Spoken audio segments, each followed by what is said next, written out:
ಜಿಲ್ಲಾ ಸವಿತಾ ಸಮಾಜ ನೌಕರರ ಸಂಘದ ವತಿಯಿಂದ ಎಸ್ಎಸ್ಎಲ್ಸಿ ಮತ್ತು ಪಿಯುಸಿ ವಿದ್ಯಾರ್ಥಿಗಳಿಗೆ 9ನೇ ಪ್ರತಿಭಾ ಪುರಸ್ಕಾರ ಕಾರ್ಯಕ್ರಮವನ್ನು ಸೆಪ್ಟೆಂಬರ್ 1ರಂದು ನಗರದ ಕನ್ನಡ ಭವನದಲ್ಲಿ ಹಮ್ಮಿಕೊಂಡಿದೆ ಎಂದು ಸವಿತಾ ಸಮಾಜದ ಅಧ್ಯಕ್ಷ ಹೇಳಿದರು.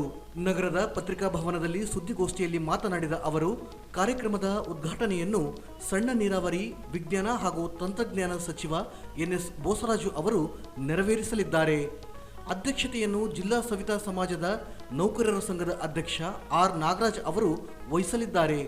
ಮುಖ್ಯ ಅತಿಥಿಗಳಾಗಿ ಶಾಸಕ ಶಿವರಾಜ್ ಪಾಟೀಲ್, ವಿಧಾನ ಪರಿಷತ್ ಸದಸ್ಯ ವಸಂತಕುಮಾರ್, ನಗರಸಭೆ ಅಧ್ಯಕ್ಷೆ ನರಸಿಂಹಲು ಮಾಡಗೇರಿ, ಉಪಾಧ್ಯಕ್ಷ ಸಾಜಿದ್ ಸಮೀರ್, ಹಿಂದುಳಿದ ಜಾತಿಗಳ ಒಕ್ಕೂಟ ಅಧ್ಯಕ್ಷ K Shantappa, Swami Vivekananda group of ಇನ್ಸ್ಟಿಟ್ಯೂಟ್ನ ಅಧ್ಯಕ್ಷ ಡಾಕ್ಟರ್ ವಿಷ್ಣುಕುಮಾರ್, ಜಿಲ್ಲಾ ಸವಿತಾ ಸಮಾಜದ ಅಧ್ಯಕ್ಷ ವಿಜಯಭಾಸ್ಕರ್ ಇಟಗಿ, ಎಸ್ಆರ್ಎಸ್ ಮಹಿಳಾ ಮಹಾವಿದ್ಯಾಲಯದ ನಿವೃತ್ತ ಪ್ರಾಚಾರ್ಯ ಸತ್ಯನಾರಾಯಣ, ನಗರಸಭೆ ನಾಮನಿರ್ದೇಶನದ ಸದಸ್ಯ ವೆಲ್ಲೂರು ವೆಂಕಟೇಶ್, ಸವಿತಾ ಸಮಾಜದ ಮಹಿಳಾ ಘಟಕದ ಅಧ್ಯಕ್ಷ ಗಾಯತ್ರಿ ಜಿಂದಪ್ಪ ಅವರು ಭಾಗವಹಿಸಲಿದ್ದಾರೆ ಎಂದು ತಿಳಿಸಿದರು.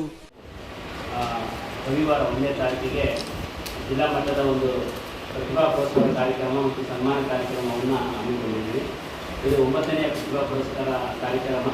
ಈ ಒಂದು ಕಾರ್ಯಕ್ರಮಕ್ಕೆ ನಮ್ಮ ಜಿಲ್ಲೆಯ ಎಲ್ಲ ಜನಪ್ರತಿನಿಧಿಗಳು ಮತ್ತು ನಮ್ಮ ಈ ಒಂದು ಕಾರ್ಯಕ್ರಮದ ಉದ್ಘಾಟನೆಯನ್ನು ಸನ್ಮಾನ್ಯ ಶ್ರೀ ಎನ್ಎಸ್ ಬೋಸರಾಜ್ ಸಾಹೇಬರು ಮಾಡ್ತಾರೆ. ಅದೇ ರೀತಿಯಾಗಿ ಈ ಒಂದು ಕಾರ್ಯಕ್ರಮದ ಅಧ್ಯಕ್ಷತೆಯನ್ನು ನಮ್ಮ ಆರ್ ನಾಗರಾಜ್ ಅವರು ನೌಕರ ಸಂಘದ ಅಧ್ಯಕ್ಷರು ಮಾಡ್ತಾರೆ. ಈ ಒಂದು ಕಾರ್ಯಕ್ರಮಕ್ಕೆ ಮುಖ್ಯ ಅತಿಥಿಗಳಾಗಿ ನಮ್ಮ ಡಾಕ್ಟರ್ ಎಸ್ ಶಿವರಾಜ್ ಪಾಟೀಲ್ ಜನಪ್ರಿಯ ಶಾಸಕರು, ಅದೇ ರೀತಿಯಾಗಿ ನೂತನವಾಗಿ ವಿಧಾನ ಪರಿಷತ್ ಸದಸ್ಯರಾಗಿರುವಂಥ ಸನ್ಮಾನ್ಯ ಶ್ರೀ ಎ ವಸಂತಕುಮಾರ್ ಸಾಹೇಬರು ಕೂಡ ಬರಲಿದ್ದಾರೆ.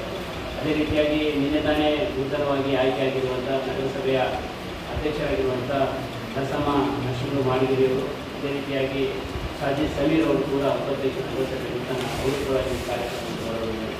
ಇದಲ್ಲದೆ ನಮ್ಮ ಸಮಾಜದ ವಿಷ್ಣುಕುಮಾರ್ ಅಂತೇಳಿ ನಮ್ಮ ಸಮಾಜದವರು ಬೆಂಗಳೂರಿನ ಒಂದು ಸ್ವಾಮಿ ವಿವೇಕಾನಂದ ಗ್ರೂಪ್ ಆಫ್ ಇನ್ಸ್ಟಿಟ್ಯೂಟ್ ಅಂತೇಳಿ ಒಂದು ಇನ್ಸ್ಟಿಟ್ಯೂಟನ್ನು ಮಾಡಿಕೊಂಡು ಅದರಲ್ಲಿ ಅನೇಕ B.Pharm, M.Pharm, ಫಾರ್ಮಸಿ, ನರ್ಸಿಂಗ್ ಇನ್ಸ್ಟಿಟ್ಯೂಟ್ಗಳನ್ನು. ಈ ಸಂದರ್ಭದಲ್ಲಿ ವಿಜಯಭಾಸ್ಕರ್ ಇಟಗಿ ಸೇರಿದಂತೆ ಅನೇಕರು ಇದ್ದರು.